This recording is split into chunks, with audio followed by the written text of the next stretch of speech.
शुभ सकाल बंधुरा हरे कृष्ण राधे राधे केमन आछो सबाई आमी भालो आछि आशा करी तोमराओ भालो आछो। तो चलो आज हलो जामाई षष्ठी जावा जाक आमादेर संगे निये जाई तोमादेरो।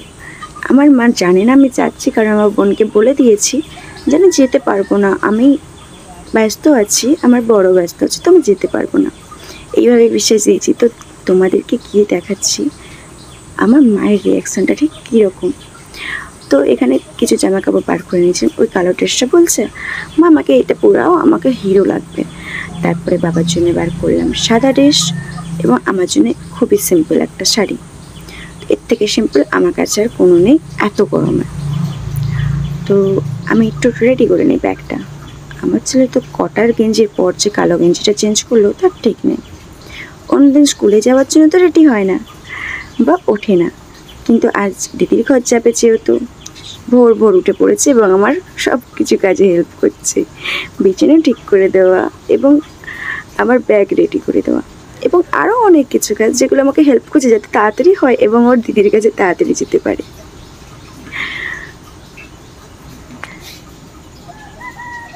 তো আমি আমার জন্য কিছু নিলাম না, কারণ আমি যেগুলো পড়ি আমার মায়ের কাছে ওগুলো রাখা আছে। তারপর বার করলাম কিছু গোল্ড জুয়েলারি যেগুলো আমরা পরে যাব এবং আমার কিছু মেকআপ কিট যেটা আমি এই মুহূর্তে সেজে যাব। তো তার মধ্যে বার করলাম আমার শাড়ির ম্যাচিং কিছু চুড়ি, একটা বেবি ক্রিম, পাউডার, মাস্কারা এবং আইব্রো পেন্সিল। আজকের মেকআপের জন্য কমপ্লিট এটাই যথেষ্ট। একটা হেয়ার স্প্রে বার করেছি, আদৌ আমার কাজ লাগবে কিনা আমি জানি না, তবুও বার করে রেখেছি। তো আমি ভেবে পাচ্ছি না ঠিক এই শাড়িটার সঙ্গে কোন কানেরটা পরলে মানাবে। তোমরা কিন্তু কমেন্টে জানিও যে ঠিক কোন কানেরটা পরলে এই শাড়িটির সঙ্গে আমাকে মানাবে। এখানে আছে একটা ব্ল্যাক, একটা গোল্ডেন, একটা গোল্ডের। তো এই শাড়িটার সঙ্গে কোনটা পরলে মানাবে চলো তোমাদের ভালো করে দেখিয়ে দিই শাড়িটা। তো এই সিম্পল একটা শাড়ি, তার সঙ্গে ঠিক কোন কানেরটা পরলে মানাবে।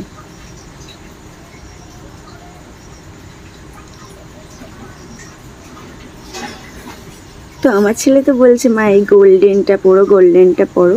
তোমরাও বলো, শুনি তোমাদের কথাও। এবং এটা নিলাম মায়ের বাড়ি থেকে কোথাও যদি একটু বেরোতে হয় তো এটা ইউজ করব, একদম সিম্পল থাকবে ব্যাপারটা। তাই চলো রেডি হয়ে আসি এবং তোমাদেরকে দেখাই। টাটা।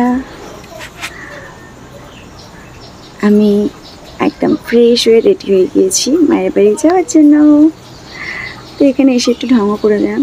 আর দেখতেই পাচ্ছ আমার ছেলে বলে দিয়েছে ইয়ারিংটা মা এইটা পরো, তোমাকে এইটা ভালো লাগছে। তো পরে নিয়েছি এবং রেডি হয়ে গেছি, চলে যাওয়া যাক। আর আমি বেরিয়ে পড়েছি। এই হলো আমাদের গ্রামের পঞ্চ মন্দির। আর এখানে দেখো বলছে মা নৌকা কোথায়, একটাও নৌকা দেখতে পাচ্ছি না। কিন্তু ও কী করে জানবে নৌকাগুলো যে সব দাঁড়িয়ে আছে, ও তো দেখতে পাচ্ছে না। এবং এটা হচ্ছে কলাঘাটের রূপনারায়ণ নদী। দেখো কত সুন্দর দেখতে লাগছে, তাই না?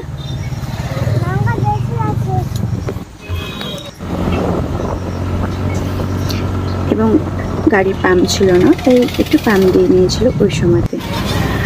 তারপরে আবারও আমরা রওনা শুরু করলাম যাওয়ার জন্য এবং চলে এসেছি। তো আমরা রোডের ওই সাইডে যাব, ওই সাইডে গিয়ে তোমাদেরকে আবারও দেখাচ্ছি।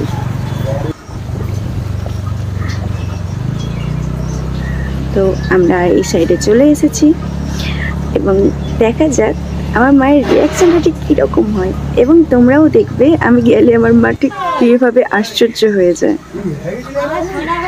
তো এখানে এসে তো আমার বোন খুবই খুশি এবং আমার মাও বলছে আমার সোনা দাদুভাই চলে এসেছে। এখানে দেখলাম গাছের জাম পাড়া হয়ে